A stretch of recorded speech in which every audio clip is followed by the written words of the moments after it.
सुंदरी सुंदरी तुझं नाव काय हाय तुझं गाव काय बापू परदोम. हा? अरे तू मायाची आकर म्हणलं का साखर संपली म्हणाली या.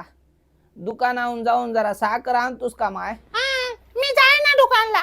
अरे आबागी तोंडाच्या काही काम सांगलं की नगच म्हणालास.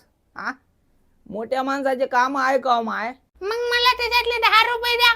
बापा कोणतंही काम करायचं म्हणलं का नुसता भ्रष्टाचार झालाय बघ. आ काम केलेले पैसे द्यावे लागतात. हे घे 100 रुपये आणि आण साखर.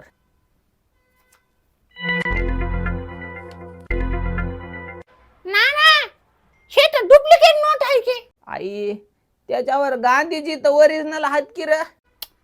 अहो ह्याच्यावर भारतीय बच्चों की बैंक लिहिलंय. हे लेकरासाठी नोट आहे. बापा बापा बापा ते बाजारला गेलतो तिथंच कोणतरी फसिले बघ मला. आमच्या नानाला तर कोणी फशीत आहे गड्या. होय त्याची सुरुवातच तुझ्या बापाने केली असून बाई.